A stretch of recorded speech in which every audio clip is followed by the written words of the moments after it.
Hello guys, welcome back to another video. In today's video, we're going over the bit of a surprise update from DICE here, coming only 8 or 9 days after the last update, this time with the Orbital Rework and a slew of other things, including new weapons. We'll be going over the important stuff and leaving all the unimportant stuff behind, as I always do in the update videos. But first, thanks so much for all the people that continue to watch the videos every single day, every single time I put out a video. You guys are awesome. If you enjoy the videos, be sure to hit the like button and subscribe to the channel. We're almost at 33,000 subscribers. And if you're interested in Call of Duty Modern Warfare 2, I do plan on attempting to cover that game. I'm going to give it my all just to see if I can possibly enjoy the game. But, you know me, the new COD games are not my favorite. That's beside the point, though. Let's get right into Battlefield Update 2.2.0, they're dubbing this one. First and foremost, the Orbital Rework. Now, this map has undergone, in my opinion, the most comprehensive rework so far of any of the maps they've updated post-launch. First of all, they have actually completely redone the tunnel area. The tunnel connects to some new flags which are shaped like bunkers. They have redone the Conquest layout, and I do believe the Breakthrough layout will also change as a result of this as well. Of course, they have facelifted the terrain, making it, better in some areas with some height. They have added this sort of destroyed look to the tarmac in front of the missile, so you can actually cross it without running across some barren wasteland. So generally, Orbital should play a little better. It might play significantly better, but I'm just glad to see this map actually get the largest facelift of any of the maps so far, because in my opinion, Orbital is easily one of the worst base game maps, at least in Breakthrough. In Conquest, it's a little more bearable, but Breakthrough, in its current layout, was definitely extremely rough. Moving on to another massive addition in this update, they're adding persistent servers to Portal. Now, the persistent server access is restricted behind owning the premium battle pass, and you can only host one persistent server per registered account with the battle pass. But this should be pretty useful for people that want to make a Portal server that doesn't actually disappear after the server empties. And because of this specific change and addition to the game, I am actually considering hosting a Portal server of my own. It will not be hardcore. Let me know in the comments section down below, what would you like me to host? I am strongly considering these 3 or 4 things. So I'm considering 24/7 No Shark Canal TDM, Best Map Team Deathmatch, Best Map Conquest, or Best Map Rush. I really want my server to provide just a experience where people can just jump on and play one of the specific things that maybe the game doesn't offer all the time. So I'll probably make multiple server layouts, just switch them based on what is actually being offered. And as far as the rules, I'm not going to go crazy with like banning a bunch of stuff because then people complain, but I might ban the NTW50 just because it's really annoying, and I don't think really anyone would complain about that. But moving on to some more good additions in this patch, they're adding 3 new weapons. They're adding the ACWR from Battlefield 3, the AKS-74U from Bad Company 2/Battlefield 3, and the MP412 Rex from BC2 and BF3. These weapons are all welcome additions to the game. But the only thing that is slightly confusing is whether or not they're actually going to classify the AKS-74U as a submachine gun or an AR. In the actual patch notes, it's listed as, you can unlock it with the AM40. So my guess is they're probably just going to put this in the AR category alongside the ACWR.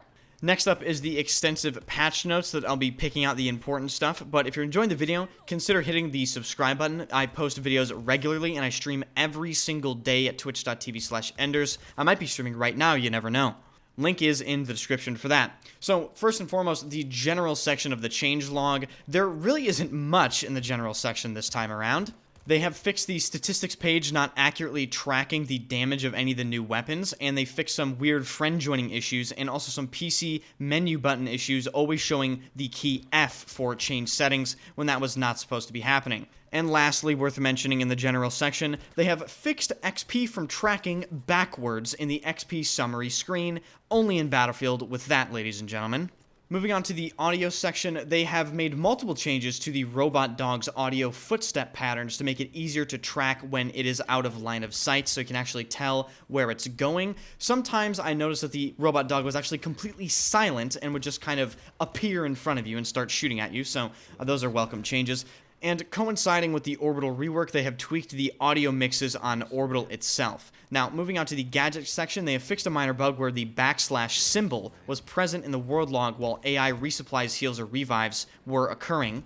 And the most important change out of the gadget section by far is they fixed an issue where grenades did not show any grenade indicators unless facing the enemy grenade dead on. Sometimes problems just hit you in the face, as DICE state in the patch notes itself. This has killed me, I don't know, probably hundreds of times. So I really do hope that we can see grenade indicators in Battlefield 2042 now. Moving on to the portal section, Stranded has been added to the Custom Conquest game mode selection, and MCOMs have actually been added to TDM, FFA, VTDM, and Custom Conquest game modes. Alongside the MCOMs being added, they have added a ton of different rule editors you can apply to these MCOMs. I'm not entirely sure why they added MCOMs to TDM or how that's going to function, but I'm sure people in Portal will figure out how to implement that into the game modes. Although, I'm not entirely sure I want an MCOM in Team Deathmatch. In the soldier section, they have fixed multiple things with the cursed Battlefield 2042 parachutes. They've fixed instances where inputs were not going through, and they've also fixed instances where you could not move in any direction while using a parachute, even if the input was going through. And a long-awaited fix, they have finally patched the fact that you could surf Casper drones out of the game. I have died at this multiple times, and you've probably seen this all over YouTube, Twitter, potentially TikTok. People would ride on top of Casper drones, fly them to the flight ceiling, and become invulnerable while sniping from them. If you did that, I hope you have a terrible time in the game now because you're trash, and that was probably the only way you could get a kill. And lastly, in the soldier section, for you medic players in particular, or just people that like to revive, soldiers will now stop faster while starting a revive while sliding. This should prevent you from sliding completely away from the body and actually make you get the revive a little faster than before. In the specialist section, there really isn't much to talk about here. The most important change I could find is the fact that you can now repair Crawford's mounted minigun, so that could potentially be interesting if you're working with 2 or 3 people and you place it in a certain way to where the people repairing it can repair it from safety, either from a corner or something. That should actually increase the minigun's uptime pretty dramatically. In the map section of this update, there's a ton of miscellaneous bulk, and the stuff that's important can be grouped into numerous small fixes that prevent people from, going under the map or above the map in certain locations. They fix some irritating spots where you can get stuck, move some stuff around on some flags. It's generally just a bunch of miscellaneous stuff that I don't think anyone will notice. But moving on to some things that people will actually notice during gameplay in the vehicle section, if you're an EBLC RAM enjoyer that uses APS, you should now be able to block Sundance's anti-vehicle grenade, because previously the anti-vehicle grenade would simply damage you through your APS and was actually pretty devastating because it would disable you. They've also fixed third-person cameras from jittering uncontrollably, and for ground vehicles, they've reduced the impulse of the 50mm cannon so you don't get bullied as much because it would literally push you around on the ground if you got hit by it. For you tank enjoyers, they've improved the collision of tank shells when aiming close to the side of an object. The miniguns for all ground vehicles will now properly damage the Condor and Hind across various distances. In a very interesting change, lock-on missiles will no longer hit the helicopter pilot, but instead deal the proper damage to the vehicle as intended. So this whole time, if you hit a vehicle with a stinger, it would actually hit the pilot. Now, moving on to some very specific vehicle changes for the EVGA Wildcat, MAV, and the main battle tanks, they've increased the health for the track and wheel damage zone on the heavy armor vehicles to just make it a little tankier so it can survive. They've increased it from 200 to 300 health on that particular zone. It now takes 2 shots to disable if you hit a tank in the track. Now, furthermore, they've also increased health on the turret ring, and they've also increased the health regeneration duration from 10 to 14 seconds. And finally, within this update, the weapons and the laser sight section. The weapon section is largely just miscellaneous fixes with some missing sounds, missing animations, and some weird reloads being fixed, alongside some other strange oddities, but nothing substantial to report at all. And finally, the laser sight has been fixed, ladies and gentlemen. The laser sight has finally been fixed. No more levitating laser sights.